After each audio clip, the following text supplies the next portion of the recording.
Good morning সবাইকে, welcome back to my channel. কেমন আছো তোমরা সবাই? আশা করি সবাই ভালো আছো, আর আমিও ভালো আছি। তো সকালবেলা এই যে কর্তামশাই কাঁটা থেকে একটা গোটা কাতলা মাছ নিয়ে চলে এসছে। ও যখন ছুটিতে থাকে তখন ওই কাঁটা থেকেই মাছ নিয়ে আসে। তো আজকে একটা গোটা কাতলা মাছ নিয়ে এসছে। আর কাতলা মাছ কাঁটা থেকে যে কোনো মাছ কিনলে ওরা কেটে দেয় না, বাড়িতেই কাটতে হয়।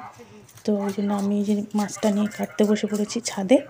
কারণ মাছ, বড় মাছ বাড়িতে কাটলে এত আঁশ ছিটকায়, রান্নাঘরের চারিদিকে হয়ে যায়। রান্নাঘরে এমনিতে মাছ আমি কাটি না, যখনই মাছ নিয়ে আসে বড় মাছ তখন চলে যাই ছাদে।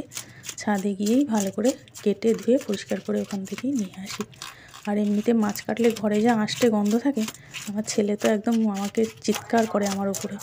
মাছ কিনলেই, মাছ ধুলে আঁশটে গন্ধ ছাড়ে, ও একদম সহ্য করতে পারে না, বলে একদম মাছ কিনবে না তোমরা। মাছ খেতেও ভালোবাসে না, আর মাছ কিনলে যে আঁশটে গন্ধটা করে মাছ ধুলে, সেই গন্ধটাও একদম সহ্য করতে পারে না। তো ওই জন্যে আমি ছাদে নিয়ে বসে কাটছি। এমনিতে কর্তা মশাইও কেটে দেয় বড় মাছ কিনলে, তো আজকে আমি বললাম যে চলো আমিই কেটে নিচ্ছি মাছটা। তো বসে এই যে মাছটা কাটছি, একেবারে ছাদে থেকে কেটে ধুয়ে পরিষ্কার করে নিচে নিয়ে আসবো।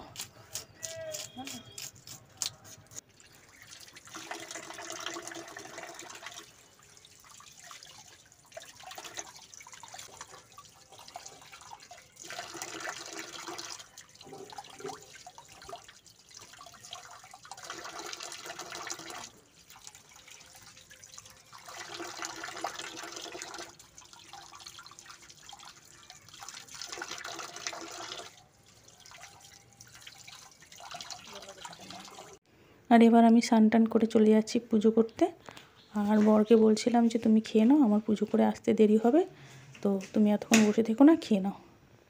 আর এই যে এখানে বর ঝুলিয়ে রেখে দিয়েছে দুধ, দই, ফুল, মিষ্টি, এটা নিয়ে চলে যাচ্ছি ঠাকুর ঘরে।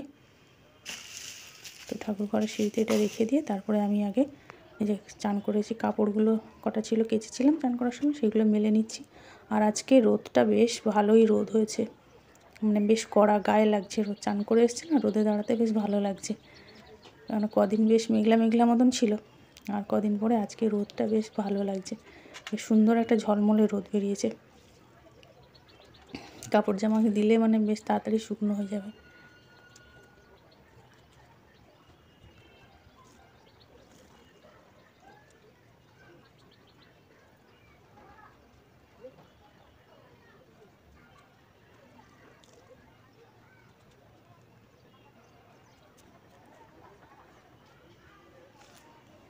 জামাকাপড় মেলা হয়ে গেছে, চলে যাচ্ছি পুজো করতে। তো এবার আমার পুজোটাও হয়ে গেছে। আর পুজো করার সময় না, আমি অনেকে বলে দেখাতে, কিন্তু পুজো করার সময় আমি ক্যামেরা বন্ধ করে দিই। কারণ আমি তো ক্যামেরা করি, আমার তো কেউ ক্যামেরা ধরার মতন কেউ নেই। তো সেই জন্যে পুজো করার সময় যদি ক্যামেরা ধরে থাকি, তাহলে ধ্যানটা আমার ক্যামেরার দিকে থাকবে, পুজোর দিকে নয়। এবার চলে এসেছি আমি রান্না করতে। আর আজকে যে রান্না করছি একটা মিক্স সবজি, ফুলকপি, আলু, বিনস, গাজর, সব রকম আনাজ দিয়ে একটা মিক্স সবজি করবো, আর মাছ করবো। তো এই ফুলকপি, আলু, গাজর সব রকম মিক্স সবজিটা আমি আদা, টমেটো, জিরে, কাঁচা লঙ্কা বাটা দিয়ে করছি। আর একদম জল দিইনি, একটা কম আঁচে ঢাকা দিয়ে দিয়ে আস্তে আস্তে করলে রান্নাটা বেশ সুন্দরভাবে হয়ে যায়, জল দিতে লাগে না। আর এদিকে এই যে মাছের ঝোলটা বসিয়ে দিয়েছি, সবজি রকম আছে, দেখো রান্না আমার একদম কমপ্লিট। এই যে মিক্স সবজি, আর এখানে এই যে মাছের ঝোল। ও আরও একটা রান্না হয়েছে এখানে, এই যে পেঁয়াজ কলি আলু ভাজা করেছি, আর এখানে ভাত। দেখিয়ে দিলাম তোমাদের যা যা রান্না হয়েছে আজকে দুপুরে, এই যে মেনু। আর এখন সন্ধ্যাবেলা একটু ভাত বসিয়েছি মেয়ের জন্যে, মেয়ে এসে গরম গরম ভাতটা খাবে, আর দুপুরে যা তরকারি আছে সেটাই খাবে। তো মেয়ে এই যে অফিস থেকে আসার সময় নিয়ে এসছে একটা টেবিল ক্লথ, কারণ আমাদের এই টেবিলের ক্লথটা না একটু ফেটে গেছিলো, এই যে জায়গায় জায়গায় এরকম ফেটে গেছে, নষ্ট হয়ে গেছে।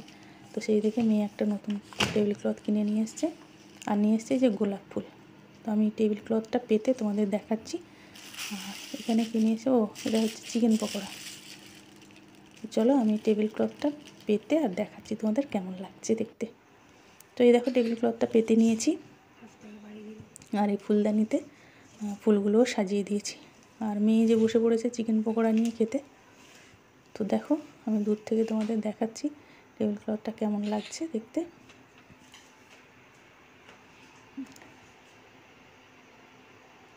তো চলো আজকের ভিডিও আমি এখানেই শেষ করছি। আমার ভিডিওটা কেমন লাগলো কমেন্ট করে অবশ্যই জানাবে। ভালো লাগলে লাইক কমেন্ট শেয়ার করবে। দেখা হবে নতুন একটা ভিডিওর সাথে। আজকের মতন সবাইকে টাটা, গুড নাইট।